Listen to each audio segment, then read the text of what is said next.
Hello everyone, welcome back to my channel. সবাইকে জানাই শুভ তৃতীয়ার আন্তরিক প্রীতি ও শুভেচ্ছা। সবাই খুব ভালো করে পুজো কাটাও। তো আজকে তৃতীয়া ছিল আর আমরা বেরিয়ে গেছি তৃতীয়ার ঠাকুর দেখতে।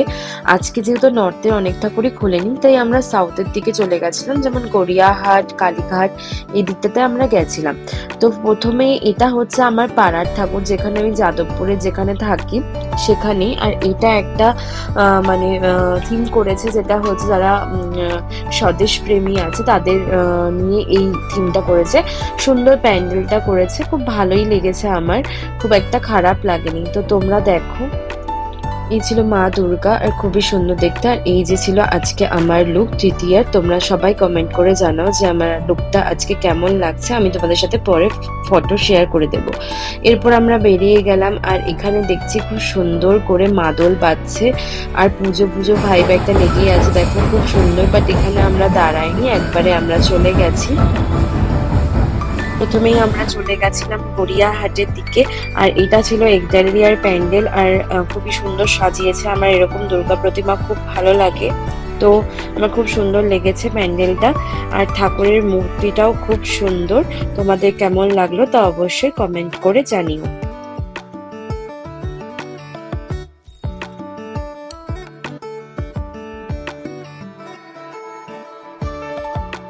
এরপর চলে গেছিলাম সিংহি পার্ক, আর সিংহি পার্কের মা দুর্গা, আমার এই প্যান্ডেলটাও খুব ভালো লেগেছে।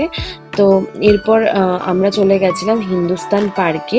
এবার দেখো এখানকার লাইটিংটা তো অসাধারণ করেছে, আমার খুবই ভালো লেগেছে। আর এখানে খুব সুন্দর সুন্দর ছবি উঠছিল, তো আমরা কিছুক্ষণ দাঁড়িয়ে এখানে সমস্ত ছবি তুলে নিয়েছি। তারপর আমরা প্যান্ডেলের ভেতর ঢুকে গেছি। আর এই হিন্দুস্তান পার্কের প্যান্ডেলটাও খুব সুন্দর করেছে, অনেকটা রিক্সা থিম দিয়ে করেছে, আর রিক্সাগুলো দিয়ে খুব সুন্দর করে সাজিয়েছে। আমার খুব ভালো লেগেছে, তোমরাও গিয়ে দেখে আসতে পারো। এরপর তারপর পাশে আরেকটা প্যান্ডেলে চলে গেছিলাম। তো এই প্যান্ডেলটার নাম আমার মনে নেই। তো দেখো এটাও হিন্দুস্তান পার্কের পাশেই, খুবই সুন্দর করেছে। তো আমার ভালো লেগেছে প্যান্ডেলটা। এরপর চলে গেছিলাম কালীঘাটে, আর কালীঘাটে এই প্যান্ডেলটা তো অসাধারণ। বিভিন্ন মশলা, শুকনো লঙ্কা, হলুদ, এগুলো দিয়ে করেছে। আর মা দুর্গার গয়নাগুলোও ছিল এখানে, পুরো যে মানে মশলা দিয়ে। আর যেমন গরম মশলা, শুকনো লঙ্কা, কাঁচা হলুদ, সব এই সমস্ত দিয়ে। দেখো তোমরা কি সুন্দর করেছে, মানে ডেকোরেশনটা তেজপাতা দিয়ে সমস্ত, খুবই ভালো লেগেছে আমার। তোমরা যাও, গিয়ে দেখে আসো। এটা মেবি 66 পল্লী।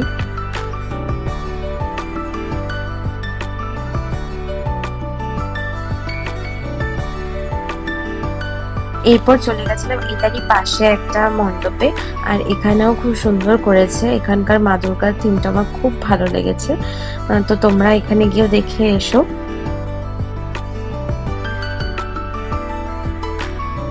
এরপর আমরা এখানে বসে কিছু গ্রুপ ছবি তুলে নিই, আর তারপর আমরা এখান থেকে বেরিয়ে যাই। আর আমাদের মোটামুটি ঘোরা কমপ্লিট হয়ে গেছে। আমরা চেতলাতেও গেছিলাম, বাট ওখানে এত ভিড় ছিল দেখে ঢোকা হয়নি। তারপর আমরা ফেরার পথে এই ত্রিধারাতে চলে এসেছি। আর ত্রিধারার মণ্ডপ আমার প্রত্যেক বছরই খুব ভালো লাগে, এই বছরই খুব সুন্দর করেছে। এই বছরে একটা গাছের থিমে করেছে, বাট পাতাগুলো এত সুন্দর লাগছিল দেখে, আর খুবই ভালো লাগছিল প্যান্ডেলটা। এটা আমার সবথেকে বেশি ভালো লেগেছে, খুবই সুন্দর হয়েছে। আর চলো তোমাদের সাথে প্রতিমাটাও শেয়ার করছি। ওখান থেকে বেরিয়ে তারপর চলে গেছিলাম বালিগঞ্জ অ্যাসোসিয়েশনের পুজোতে। তো এটাও খুব সুন্দর করেছে, একটা রডের ওপর দিয়ে একটা লাইটের অনেক সুন্দর একটা থিম করেছে, আমার খুব ভালো লেগেছে। তো এটাই ছিল আমাদের লাস্ট প্রতিমা দেখা তৃতীয়ার। তো আমার খুব ভালো লেগেছে, তোমাদের কেমন লাগলো তা অবশ্যই কমেন্ট করে জানিও। আর আমার ভিডিওটি ভালো লেগে থাকলে অবশ্যই like, comment, share and subscribe করে দিও। আজকের মতো টাটা, আবার দেখা হবে নতুন একটা ব্লগে।